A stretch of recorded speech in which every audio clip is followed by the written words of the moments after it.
Welcome to our daily Bible study. I am your host, Dr. Derek A. Reeves, and today we're going to continue on in understanding fear. Excuse me. And so we're going to start on Terms for Fear, Part 12. Let's dive right into our study for today. Again, I want to remind you that this is a definitive study where you take a term. It's more like using exegesis to define the conceptualized meaning of all the words that refer to fear. So let's dive right into it. Today we're going to deal with the Hebrew word, retet, and it comes from an unroot meaning to tremble, terror, or to fear. And as we unpack this a little more, it deals with trembling that leads to panicking. And so it deals with panic.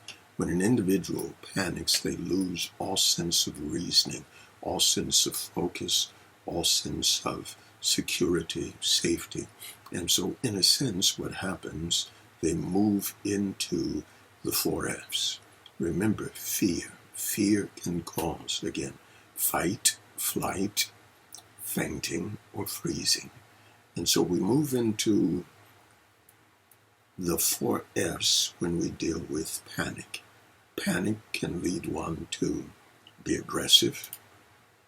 It can lead one to freeze. It can lead one to faint, or it can lead one to flee.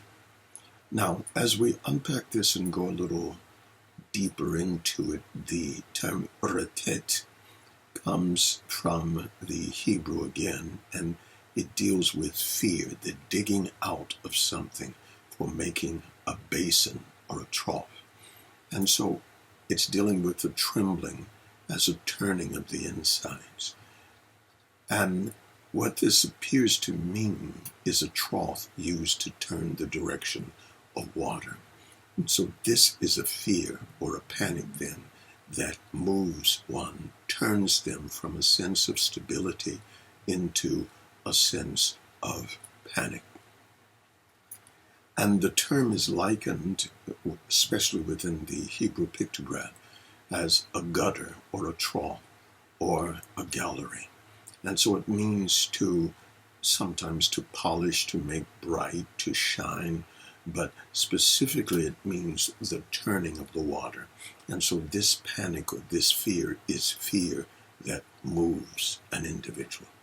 It moves them into action, whether that action is to flee, whether that action is to attack, to resist, whatever. It is a turning.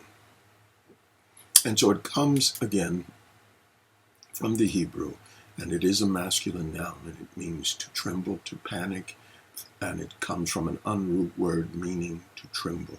And so this word is found only in Jeremiah 49 and 24, and it deals with hysteria in the face of an impending attack. Therefore, the turning, the movement, the panic. It is fear that comes generally, suddenly, and that's why individuals panic, because they have no sense of direction, what to do, how they're going to do it, how they're going to respond. And because they have no methodology or no modality in which way to behave, they panic, and it causes hysteria. And hysteria, again, the 4 F's. This time I'm going to give it to you in order.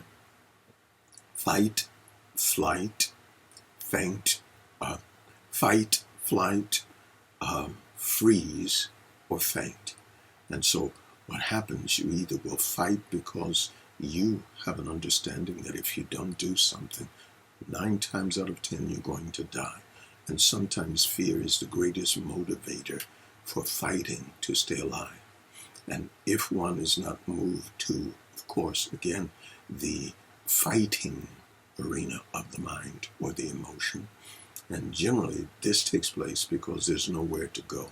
A person is now cornered, and so the last instinctual urge is to fight. Now, if there is a way out, an individual will specifically flee or try to avoid. And then there is the freezing aspect, where one becomes incapacitated. They are so afraid that their mind literally stops.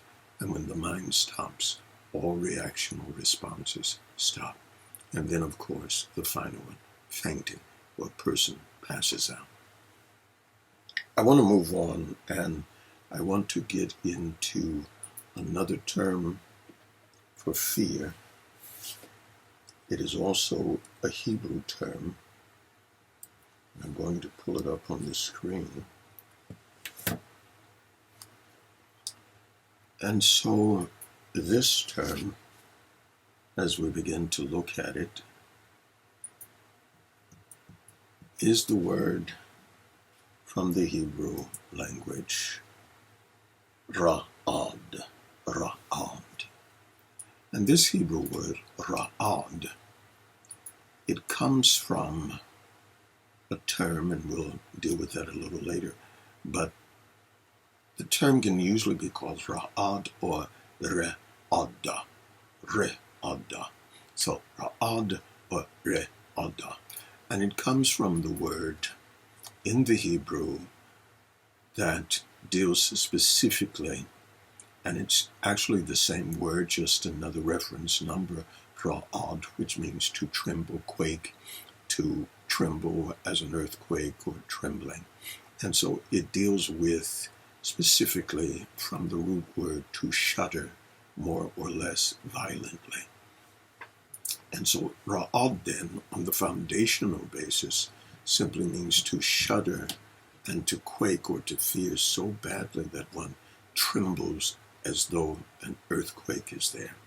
And so it deals specifically with trembling.